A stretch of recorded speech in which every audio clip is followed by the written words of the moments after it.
elle brillerait 10 fois plus que la pleine lune. Ces taches apparemment minuscules sont en fait des cratères de plasma aussi gros que notre Terre tout entière. Galilée sera l'un des premiers scientifiques modernes à observer les taches solaires. S'aidant d'une lunette, il projette l'image du Soleil sur le papier et en dessine les contours. Il comprend que ces taches se déplacent à la surface de l'étoile, ce qui lui évoque pour la première fois l'idée de la rotation du Soleil. Non seulement le Soleil tourne, mais les taches solaires elles-mêmes peuvent tourbillonner comme des ouragans à la surface de l'astre. Du fait de ce mouvement, leurs lignes de champ magnétique sont très fortement torsadées. Or, plus les lignes de champ magnétique sont vrillées, plus il y a d'énergie. Et plus il y a d'énergie, plus il risque d'y avoir de violentes éruptions. Si vous imaginez une ligne de champ magnétique comme un élastique et que vous tordez celui-ci suffisamment sur lui-même, il accumulera de l'énergie et quand vous le lâcherez, vous libérerez cette énergie. Si vous lâchez un élastique sans l'avoir entortillé, ça ne marchera pas.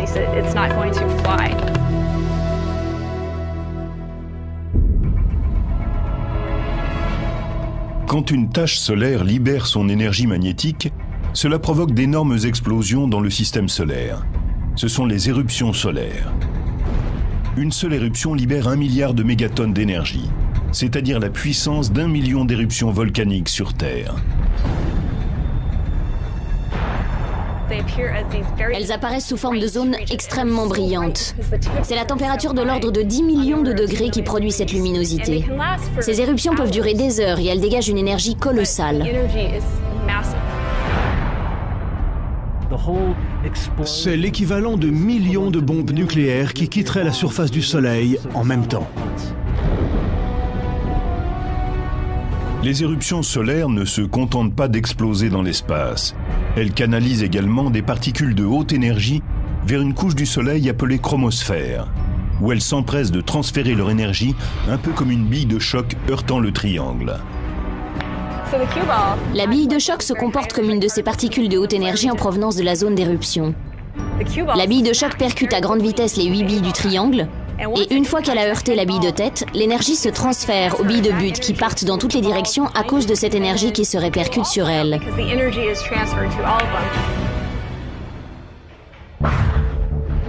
Si une grosse éruption envoie suffisamment de particules en une seule fois, il se passe des choses étranges.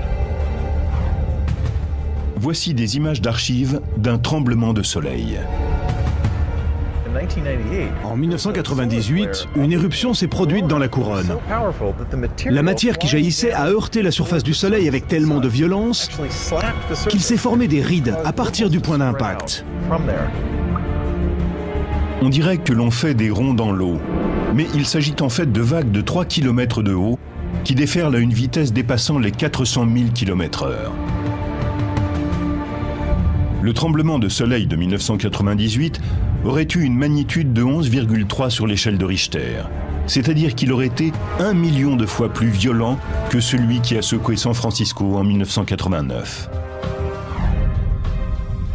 Pour faire trembler la surface du Soleil à ce point, l'éruption solaire a dû dégager une quantité d'énergie colossale.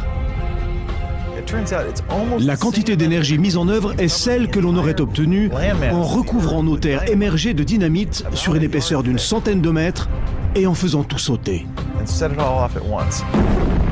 Ce sont des explosions qui n'ont rien d'anodin.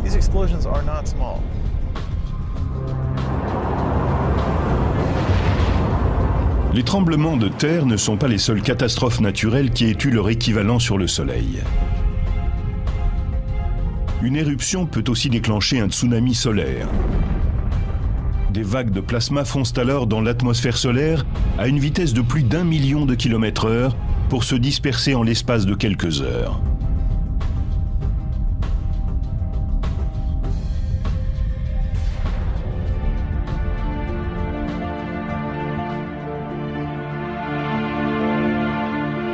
Si les tremblements de soleil et les tsunamis solaires ne constituent pas un risque pour la Terre, une violente explosion déchaîne souvent de dangereuses éruptions appelées éjections de masse coronale, ou CME pour Coronal Mass Ejection. Lors d'une éjection de masse coronale, l'énergie de l'éruption projette une bulle de plasma extrêmement radioactive hors de l'atmosphère solaire. Les éjections de masse coronale ont des vitesses variables, mais elles peuvent atteindre 1200 à 1500 km par seconde. Ce n'est pas rien. Et elles propulsent une énorme quantité de matière. Il faut se représenter des quantités de matière comparables au volume de l'Everest, surgissant du Soleil pour s'élancer dans l'espace. Où va cette bulle de plasma radioactif et surchauffé en quittant le Soleil? Elle traverse parfois tranquillement l'espace. D'autres fois, elle peut choisir un cap plus proche de nous. Les éjections de masse coronale du Soleil constituent peut-être la menace la plus importante. Appelée aussi tempête solaire, elle catapulte d'énormes quantités de particules hautement radioactives à 150 millions de kilomètres dans l'espace. La plupart mettent plusieurs jours pour parcourir la distance qui les sépare de la Terre, mais certaines traversant le système solaire à des vitesses avoisinant les 10 millions de kilomètres/heure atteignent notre planète en moins de 16 heures. Ces tempêtes peuvent provoquer des courants dans l'exosphère, mettre hors système satellites et réseaux électriques aériens et causer autant de ravages à nos infrastructures qu'un ouragan ou une tornade. Mais qui sur Terre surveille ces explosions cosmiques potentiellement dangereuses? Nous voici au QG de l'agence américaine responsable de l'étude de l'océan et de l'atmosphère. Elle abrite les services de la météorologie américaine. Jour après jour, ces prévisions, observations et mises en garde sont des informations capitales pour le quotidien. Mais un autre groupe de techniciens moins connus travaille ici, dans un département spécial consacré à l'environnement spatial. Notre mission consiste essentiellement à surveiller le Soleil et à émettre des alertes, des observations et des avis sur son activité. Bonjour et bienvenue à notre briefing de 8h10. Nous avons une éruption de classe C provenant du limbe Est. Il y a donc un risque de CME. Nous n'avons pas noté la présence de protons, mais il y a des électrons. Notons que c'est dans cette région que naît toute l'activité de décembre. Il va se passer des choses dans les semaines qui viennent. Ces météorologues de l'espace sont sur le qui-vive quand s'annoncent des tempêtes solaires susceptibles de perturber la vie sur Terre. Comme elles se composent de particules ionisées, notre champ magnétique commence par les faire dévier de notre planète, un peu comme des vagues se brisent de part et d'autre de la proue d'un bateau. C'est très important, parce que si elles entraient directement en collision avec l'exosphère, elles en arracheraient des morceaux qu'elles projetteraient dans l'espace.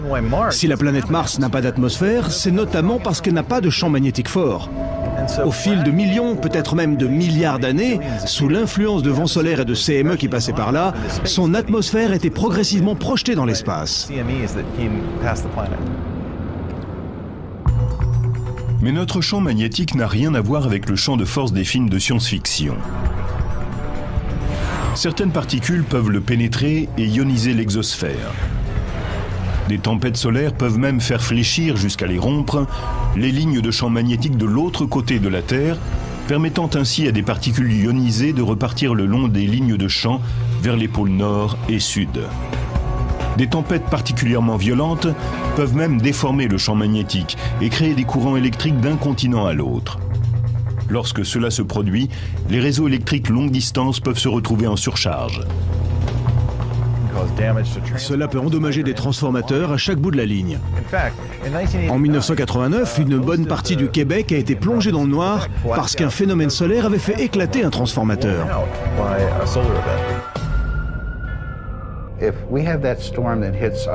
Quand ce genre de tempête touche notre système de communication, nos usines électriques et toutes les installations dont nous dépendons, c'est le chaos.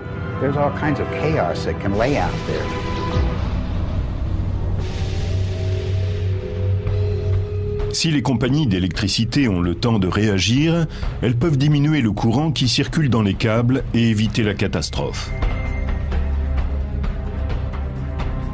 Les responsables de satellites peuvent eux aussi se préparer à l'attaque, à condition d'être prévenus à temps. Quand une grosse tempête spatiale s'annonce, ils mettent certains de leurs satellites en sommeil, pour éviter que la tempête ne provoque un court-circuit ou ne les endommage. Plus ils sont prévenus tôt, mieux cela vaut.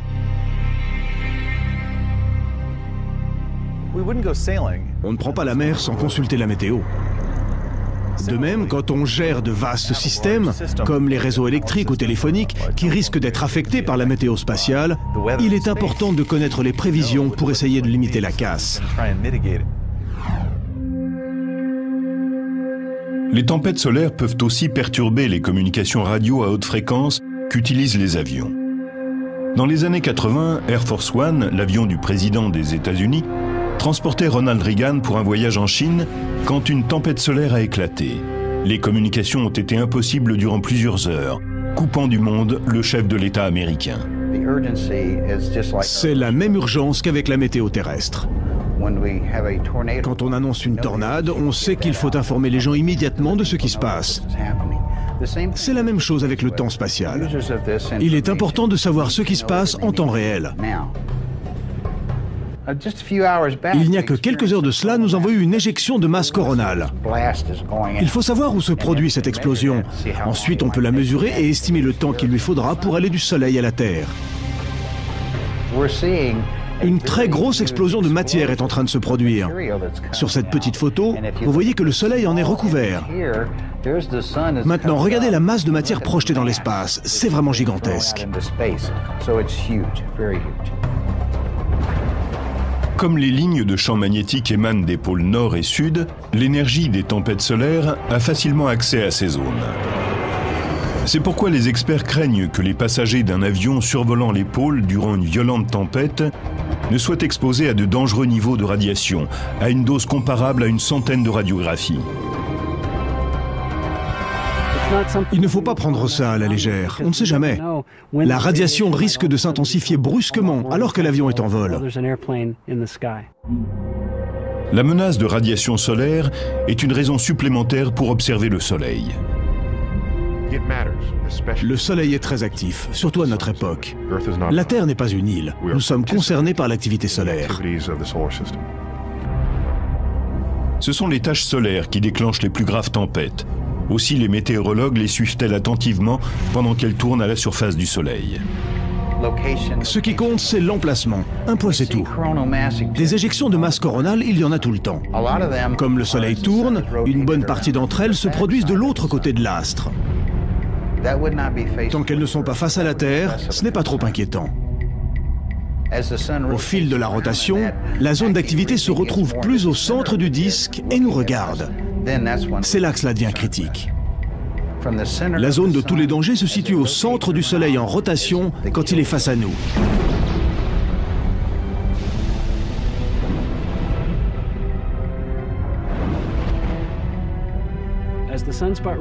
C'est lorsque les taches solaires commencent à faire face à la Terre que la tempête devient vraiment préoccupante.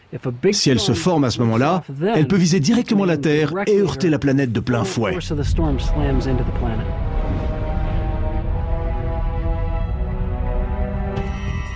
C'est comme un fusil pointé sur sa cible.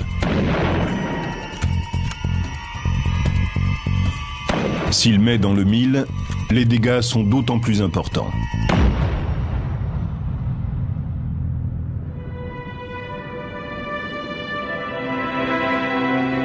La menace est d'une beauté stupéfiante. Les tempêtes solaires créent des lumières somptueuses, aux couleurs miroitantes. Les aurores.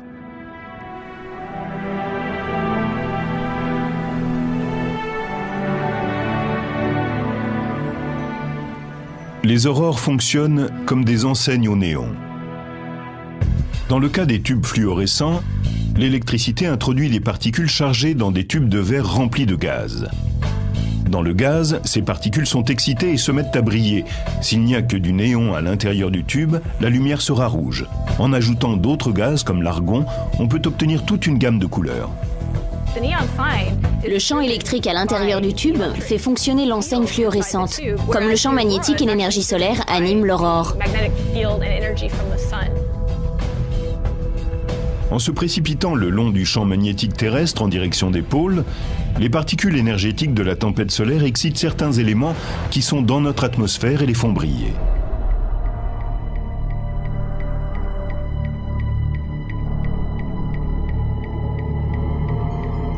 Les molécules d'oxygène émettent une couleur rouge ou verte, tandis que l'azote émet des roses, des bleus et des violets. Ces images fantomatiques sont généralement confinées au pôle. Mais des tempêtes solaires de grande envergure peuvent les pousser plus près de l'équateur.